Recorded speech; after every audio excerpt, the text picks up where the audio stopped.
What's going on, guys? So, two things. The first thing, the main thing, the most important thing for some reason is Iron Fist has been canceled. It's right after two shitty seasons. Netflix gets a little bit of a brain cell going and says, we need to can this now.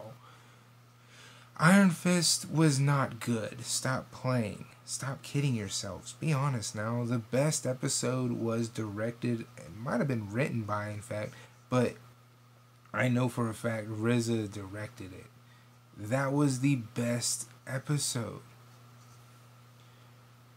But don't let it get you down. Don't let it get you down. No. Daredevil season 3 is fixing to drop. It's fixing to come out, like, I think either at the end of this week coming up or the end of the following. I've continually seen Daredevil season 3 all over Netflix. So don't let that get you down. Maybe this will maybe this will get the message to whoever's in charge that nobody is interested in a solo Iron Fist. Nobody is. I knew I wasn't as soon as they announced it. I was like, oh, no. I get people follow the comic books, but I feel more like the more well received the show would have been had they made it a Heroes for Hire. Maybe do the first episode the first 3 episodes for Iron Fist, just in case you don't know who he is. Do the first 3 episodes for Iron Fist so people understand who he is. Then the next episode, do one for Luke Cage. If you don't know who he is, you can do 1 episode for him, because his is actually really short. His backstory is really short. So show like 3 episodes for Iron Fist, throw 1 episode in there for Luke Cage, then have them meet in the 5th and build the Heroes for Hire and make that a thing. You know what I mean? Because I felt like that was underutilized in both shows. I do love Luke Cage. I'm not gonna lie, that motherfucking show is the shit. I actually prefer Luke Cage to Daredevil, Jessica Jones, and Defenders. All of them. I prefer Luke Cage. I'm not gonna lie.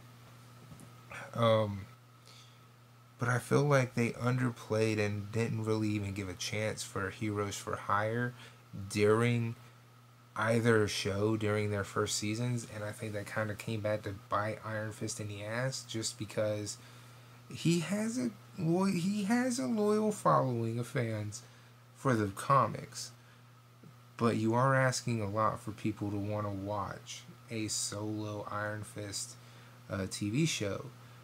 I don't know if it was the actor himself that made that show horrible, because I didn't care for him, but I mean, he did alright, I guess. Or if it's just the fact people don't care that much for Iron Fist when he's up against shows like Daredevil and Luke Cage, which are 2 way more superior shows. Jessica Jones, I'm sorry. I can't get into the show. I've tried. So if Jessica Jones gets canned, I'm not gonna feel sorry for it, just like I don't feel sorry for this.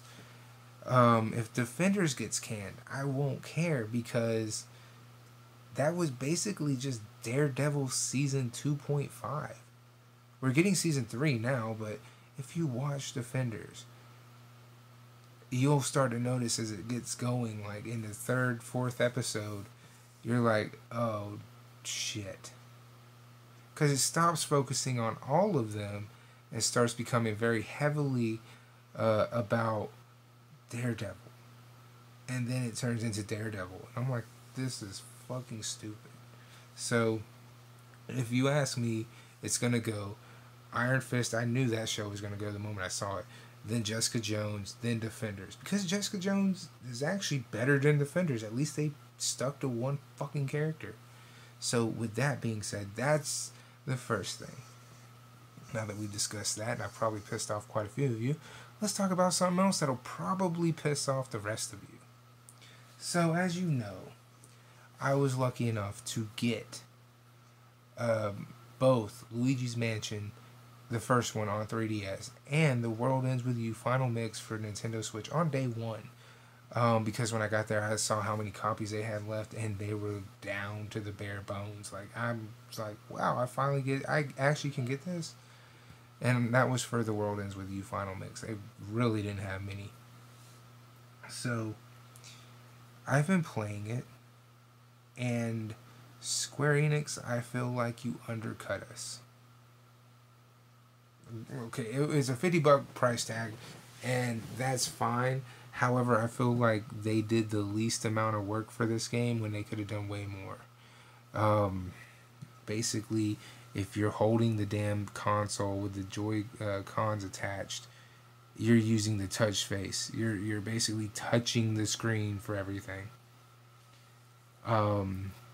If you have it docked, you're dependent upon motion controls.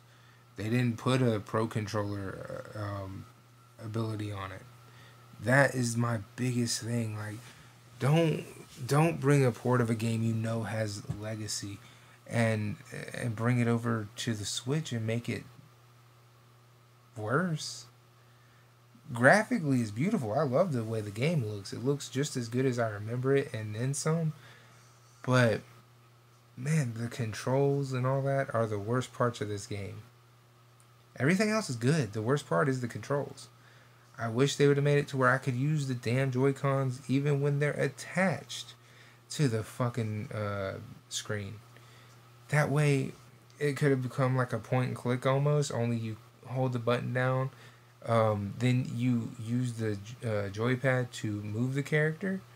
Like, there were so many different ways that could have went, and they just chose from my perspective here, they chose to go about it the lazy way. But other than that, I still love The World Ends With You, but my favorite edition will always be the one on the DS because it just made more sense and the handling made more sense. This one is a good copy, I'm not gonna lie, it's a good game, but I feel like they undercut us. I feel like they just took the easy way. So overall, it is good. If you want to pick it up, feel free. I'm not gonna dog it. I'm not gonna do any of that. Just be aware of them controls because that's the worst part of the whole thing. Everything else is fine. The controls are for shit. So anyway, I'm out this bitch.